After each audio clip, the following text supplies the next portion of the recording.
السلام عليكم ورحمة الله وبركاته. بسم الله الرحمن الرحيم. الحمد لله رب العالمين والعاقبة للمتقين ولا عدوان إلا على الظالمين والصلاة والسلام على خير خلق محمد وآله وصحبه أجمعين ومن تبعهم بإحسان إلى يوم الدين. اللهم انفعنا بما علمتنا وعلمنا ما ينفعنا. سبحانك لا علم لنا إلا ما علمتنا إنك أنت العليم الحكيم. তৃতীয় শ্রেণীর অর্থাৎ লেভেল 3-র প্রিয় ছাত্রছাত্রী বৃন্দ, শুরু করতে যাচ্ছি আমাদের অষ্টম পাঠ সূরাতুজ জিলজাল দিয়ে। সূরাতুজ জিলজাল মাদানিয়া বিমানা আন্নাহা নাযালাত বা'দাল হিজরাতি বা'দা হিজরাতিন নাবাবিয়্যতি সাল্লাল্লাহু আলাইহি ওয়া আলিহি ওয়া সাহবিহি ওয়াসাল্লাম। অর্থাৎ হিজরতকে মূল ফ্যাক্ট বানানো হয়েছে মাদানী মক্কি সূরা হওয়ার ক্ষেত্রে, যে সূরাটি হিজরতের পরে সেই সূরাটিকে মাদানী সূরা বলা হয়। তো প্রিয় বন্ধুগণ, সূরাতুজ জিলজাল এইটা মাদানী সূরা, এটাকে আরবরা জালজালা বলে, সূরাতুজ জালজালা বলে। এদিকে দেখেন, এর আয়াত 8টি এবং রুকু 1টি। এখন আমরা পড়ব তাজবিদের কায়দা কানুনগুলিকে রপ্ত করার সাথে সাথে। কোরআন যেহেতু আমরা পড়বো, আল্লাহ বলছেন ফাইযা কারাআতাল কুরআন ফাস্তাইজ বিল্লাহ। যখন তোমরা কোরআন পাঠ করো তখন ইস্তেআযা পাঠ করো, আউযুবিল্লাহ পাঠ করো। এই জন্য আউযুবিল্লাহ পড়বো, আউযু বিল্লাহি মিনাশ শাইতানির রাজীম। এখন বিসমিল্লাহ পড়বো, যেহেতু সূরার শুরুতে বিসমিল্লাহ রয়েছে। বিসমিল্লাহির রহমানির রহিম। ইযা যুলজিলাতিল আরদু জিলজালাহা। ইযা যুলজিলাতিল আরদু জিলজালাহা। ওয়া আখরাজাতিল আরদু وأخرجت الأرض أثقالها। আরো হালকা হবে। বন্ধুগণ, আপনাদের সুবিধার্থে এখানে একজন ছাত্র আছে আমার কাছে, প্র্যাকটিক্যালি তাকে পড়াচ্ছি, আর আপনারা এখান থেকে ভিডিওতে শুনে নেবেন, পড়ে নেবেন। আথকালাহা, আথকালাহা মানে সা হবে হালকা, এভাবে যে সিনের সাদৃশ হওয়া চলবে না, বাতাস আসা চলবে না। আথকালাহা আথকালাহা। ওয়া ক্বালাল ইনসানু ওয়া ক্বালাল ইনসানু মা লাহা মা লাহা। ইয়াওমাইযিন ইয়াওমাইযিন তুহাদ্দিসু। আপনার একটা সিনের মতো হয়ে যাচ্ছে, তুহাদ্দিসু আখবারাহা আখবারাহা। বিআন্না রাব্বাকা أوحى لها يومئذ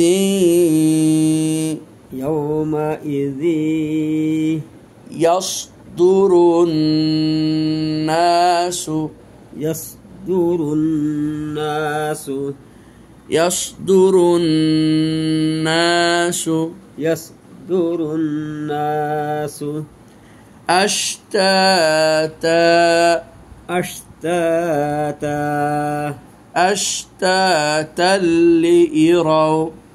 أشتاتا ليروا أرونا يروا أشتاتا ليروا أرونا يروا يا بش يو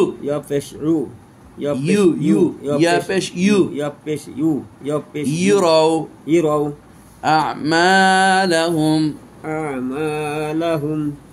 فمن يعمل مثقال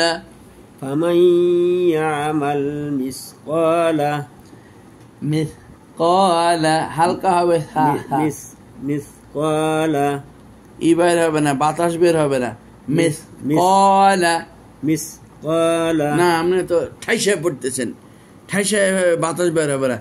এই যে মিসকালা মিসকালা জিবলা উপর দিকে চলে আসবে। মিসকালা যাররাতিন যাররাতিন খায়রান ইয়ারা খায়রান ইয়ারা ومن يعمل ومن يعمل مثقال مثقال ذرة ذرة شرا يره شرا يره।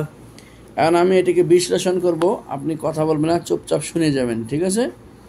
দেখুন, ইজা এখানে আলিফ খালি ডানে যাবার এক আলিফ পরিমাণ টান, এটাকে মদে তাবাই বলা হয়। জুল জিলাতিল এখানে কোনো টান নেই। জুল জিলাতিল আরদু দদ এ পর্যন্ত কোনো টান নেই, শুধু ইজা পর্যন্ত টান ছিল। কেন? আলিফ খালি ডানে জবর মদে তাবাই, আলিফ খালি ডানে জবর মদে তাবাই, এই জন্য ইজা জুল জিলাতিল আরদু। এখানে একটা তম্বিটা হচ্ছে অনেকে এই হারফু জাইটাকে উচ্চারণ করতে পারে না, আজে বাজে করে উচ্চারণ করে, ঝা উচ্চারণ করে। ইজা জুল জিলাতিল, জুল জিলাতিল। আমি একজনকে কয়েকবার করে আমার মসজিদে ধরেছি, ধরার পর সে আলহামদুলিল্লাহ আশা করি যে এখন ঠিক হয়েছে, কারণ সে ঠিক করেছিল। এই জন্য হারফু জাই কখনো ঝড় উচ্চারণ হবে না, ঝ বললে হারফু জাই বিকৃত হবে। এই জন্য ইজা জুল জিলাতিল, জুল জিলাতিল। তো ইজা এখানে একটা মজা তাবাই পেলাম আমরা, একালি পরিমাণ টান। ইজা জুল জিলাতিল আরদু, এরপর জিল জালাহা, জিল জালাহা, এই যে মজা তাবাই। যা আলিফ খালি ডানে জবর, লাহা এই যে মজা তাবাই, আলিফ খালি ডানে জবর। এলে অনেক ছাত্র আমার থেকে শুনে শুনে পড়া রপ্ত করতে পারবেন, হয়ে যাবে পড়া। মূল উদ্দেশ্যটাই ছিল পড়া হয়ে যাওয়াটা। পড়া যদি আপনার হয়ে যায় তাহলে এমন কোনো ফ্যাক্ট না যে আপনি বিধানগুলি জানতে পারলেন না, তাতে আপনার ক্ষতি হলো। মূল উদ্দেশ্যটা ছিল যেন আপনার পড়া হয়ে যায়, আপনি সহিভাবে পড়েন। হ্যাঁ, আপনি যে পড়লেন সহি, এটা কিভাবে পড়লেন এটা তো আপনাকে অন্যকে শেখানোর দরকার। সেক্ষেত্রে কিছু কিছু করে তালিম দেওয়ার প্রয়োজনে আপনাকে শিখতে হয়, শিখাটা জরুরি। আপনাকে একেবারে মুখস্থ করে সব গিলে খেয়ে নিতে হবে, আর নাহলে আপনার কোরআন পড়া আল্লাহ নিবে না, এমনটা না। আপনি মূলত সহিভাবে পড়াটা পড়তে পারলে এটাই আল্লাহ আপনার এটাকে গ্রহণ করবে। কেননা ভুল পড়াকে ইচ্ছাকৃতভাবে করলে আল্লাহ নারাজ হয় এবং কোরআন অভিশাপ দেয় থাকে। ইচ্ছাকৃতভাবে সুযোগ থাকার পর যে ভুলকে সংশোধন করে না, এজন্য আপনাকে ভুল সংশোধন করার আপ্রাণ চেষ্টায় থাকতে হবে। এর ফজিলত হিসেবে আপনি ভুল পড়ার কারণে আপনার মুখে যেটা উচ্চারণ হয় না, বারবার আটকে যায়, এই আপনি শুধু চেষ্টায় রত থাকার কারণে আল্লাহ আপনাকে দুটো নেকি দিবে। কিন্তু যদি আপনি চেষ্টা সুযোগ থাকা সত্ত্বেও পড়া সহি করার চেষ্টা করেন না, তাহলে কোরআন আপনাকে লানত করবে। এই কথাটা যারা বুঝেন না তাদের জীবন বেকার। আর হাদিসের ভুল অর্থ করে মানুষকে নিষ্ক্রিয় এবং এবং যে বলে যে নিরাগ্রহ করা হচ্ছে যে তুমি ভুল পড়লে তোমার সওয়াব হবে। কোন ক্ষেত্র বিশেষ ক্ষেত্র বুঝো না, কিছু না। চৈত মাসের ওয়াজ মাঘ মাসে মেরে দিছ, হুজুর তো খেতা আর পাইলে না। হ্যাঁ, এই খেতা তো পাইলে না চৈত মাসের ওয়াজ মাঘ মাসে মেরে দিয়ে। তো এই অপব্যবহার করা হয় হাদিসকে, হাদিসের অপব্যাখ্যা করে মানুষকে নিরাগ্রহ করা হয়, নিরুৎসাহিত করা হয়, কোরআন থেকে দূরে সরিয়ে দেওয়া হয়। শুনে রাখবেন ঐশী বিধান, ওরাত্তিলিল কোরআন তারতিলা, সহিভাবে কোরআন পাঠ করা আপনার উপর ফরজ। যদি সহিভাবে আপনি কোরআন না পাঠ করেন, না করতে জানেন, আপনার উপরে কোরআন অভিসম্পাত করবে। এবং সালাফে সালিন করবে যারা সহিভাবে কোরআন পড়তে পারে না, তাদের থেকে দিনের জ্ঞান শিক্ষা নেওয়াও জায়েজ নয়, মাসলা মাসায়েল শোনাও জায়েজ নয়। সালাফে সালিন এত কড়া পদক্ষেপ নিয়েছেন। হ্যাঁ, জাহেল মূর্খ সব সমাজে আছে, সব সমাজে জেনারেল শিক্ষিতও আছে। কিন্তু আমার আপনার কাছে যেটা বড় কথা সেটা হলো ফরজিয়াত কেউ এড়াতে পারবো না। কারো বাবার 7 দিনে ফরজিয়াত বিধানকে এড়ানো, টাল বাহানা করা আর ফাঁক ফোকর খুঁজে চুপ করে বসে থাকা। আপনি বয়স হয়েছে তো কী হয়েছে, শিক্ষার জন্য কোনো বয়স নির্ধারণ করা হয় না। আপনার 70 বছর হয়েছে তো কী হয়েছে, আপনাকে পড়তে হবে। আলিফ বা তা সা থেকে পড়ে কোরআন সহি করবেন, নাহলে কোনো আর বিকল্প নাই। এরপর দেখেন ওয়া আখরাজাতিল আরদু, এ পর্যন্ত ওয়া আখরাজাতিল আরদু, র পুর, কারণ র উপরে জবর আছে। জিম কলকলার হরফ, এই জন্য জিম উচ্চারণ হবে এমনভাবে দুই পাটি দাঁত চিপে ধরে, বাতাস বের হবে না। ওয়া আখরাজাতিল জাতিল, ওয়া আখরাজাতিল জিম জিম জিম, ওয়া আখরাজাতিল, ওয়া আখ খ খ খ খ, হারফে খ তাজবিদে খ, আরবিতে খা। আরবিতে খা কইলে মাফি মুশকিল, কিন্তু কোরআন পড়তে গেলে বলতে হবে খ। ওয়া আখ রাজাতিল আরদু, এই রটা পুর, কেননা রতে জজম থাকলে তার পূর্বের জবর থাকলেও র পুর হয়, রতে পেশ থাকলে র পুর হয়, রতে জবর থাকলে র পুর হয়, আবার রতে জজম থেকে তার পূর্বেরটাতে জবর বা পেশ থাকলে র পুর হয়। ওয়া আখরাজাতিল আরদু আথকালাহা, আথকালাহা, আথকালাহা, আথকালাহা, আলিফ খালি ডানে জবর এক আলিফ পরিমাণ, আথকালাহা, আলিফ খালি ডানে জবর এক আলিফ পরিমাণ টান, আথকালাহা। আমি বলেছি আগে আপনাদেরকে লা কিন্তু দুটো বিধান শিখার সুবিধার্থে এসেছে, এই লাকে ফলো না করলেও আপনার কোনো গুনাহ নেই।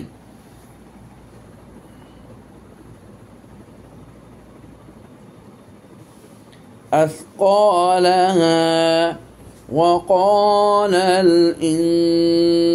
ইনসানু মা লাহা ওয়া ক্বালাল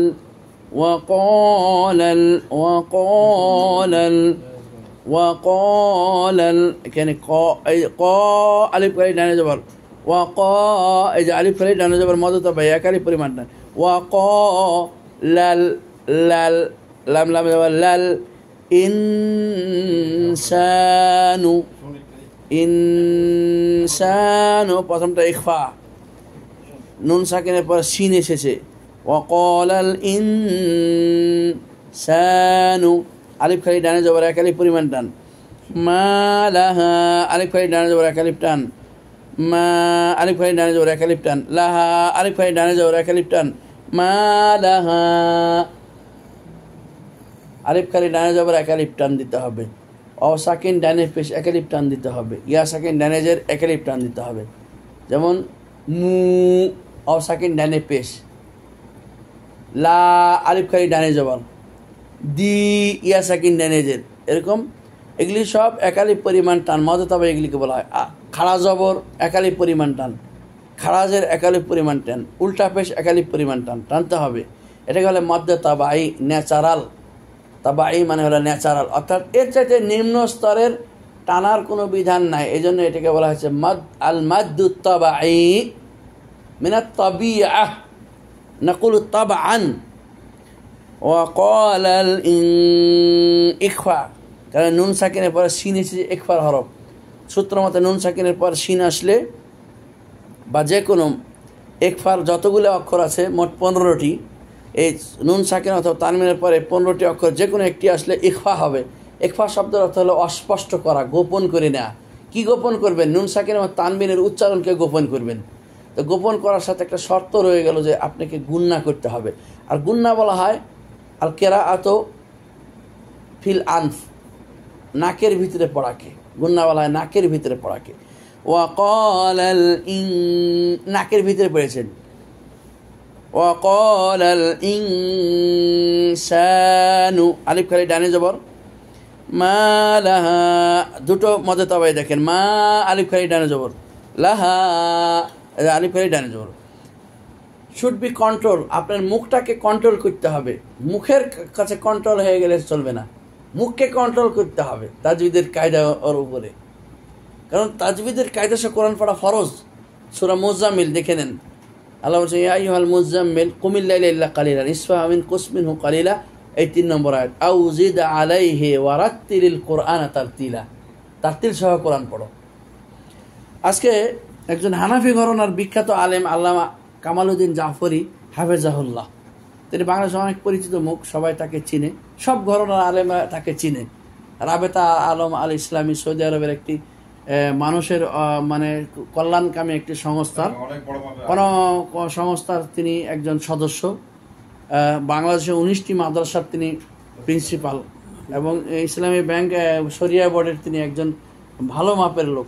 তো তিনি স্পষ্টত বলেছে যারা হদর পড়ে নামাজে, ওদের নামাজ হবে না, কেননা হদর শুধুমাত্র পড়া মুখস্থ করার সুবিধার্থে আলেমরা পড়িয়ে থাকেন।